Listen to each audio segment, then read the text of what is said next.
all the things you need, this is how I'd recommend doing it. The best thing to have are these ramps for your vehicle. You can drive up onto the ramps, gives you some room underneath.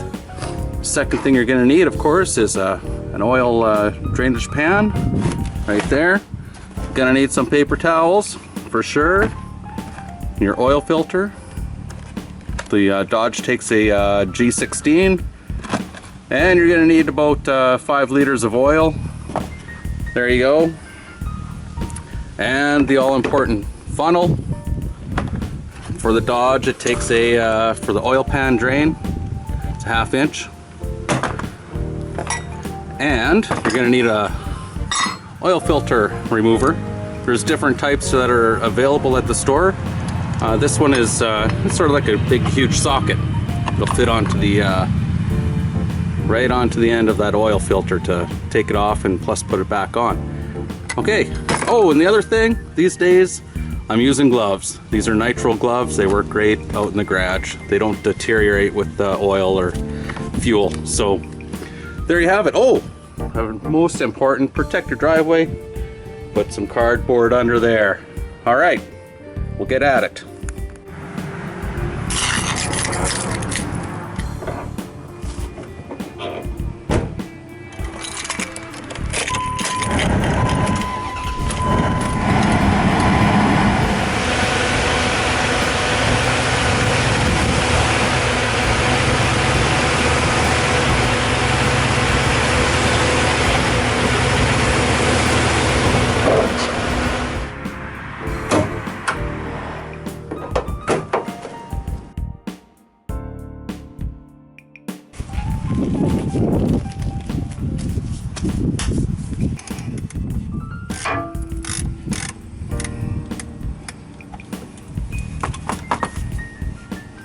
Right, this is the oil drain plug here.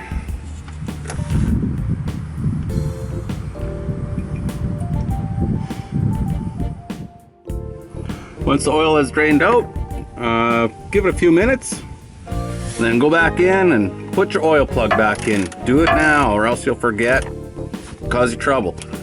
You just snug it up good. Don't have to get too crazy with it. A few good pulls and good to go.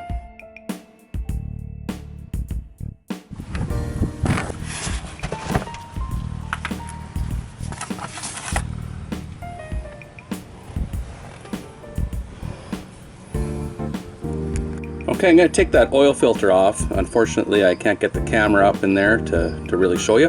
But anyways, remember when working on vehicles, clockwise tightens things, counterclockwise loosens things. So get your oil wrench up in there, counterclockwise to loosen that oil filter off. Make sure you have your oil pan under there to catch any oil that leaks out. Okay, I got that Fram filter on. It felt like it went on properly. So I'll get it filled up with oil and we'll try it out. And just a reminder, those only need to go on hand tight. If you're strong enough, you can tighten them down. If you don't feel you have enough strength, you can use the oil filter wrench and just give it an extra little turn. You don't have to turn them too tight on, or else they're really hard to remove. It's not good. Okay, we'll give it a try.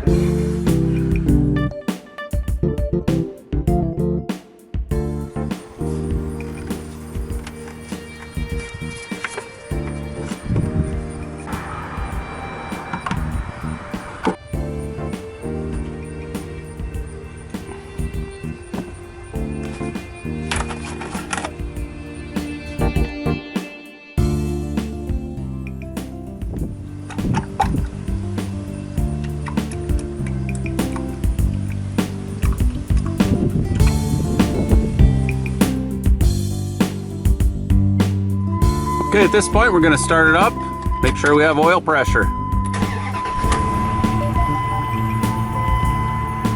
It should jump up. Yep, there we go. All right, perfect.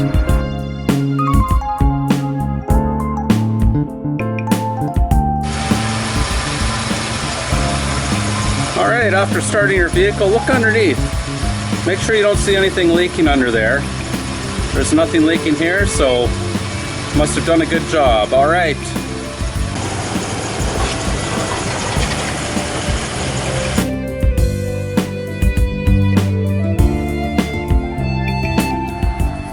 final step here. We just want to check our oil and make sure that the levels are up. So just pull out your dipstick, clean that off. Vehicle should not be running, by the way. Put it back in. Pull it out here and let's take a look here. There's little markings on your dipstick. I'm not sure if you'll be able to see this, but I'm slightly above the add mark, so I could probably use maybe another half a liter or half a quart. But yeah, it's in an acceptable range. So there you have it. I hope you enjoyed the video, and if you like this and you want to see more, please like it and subscribe.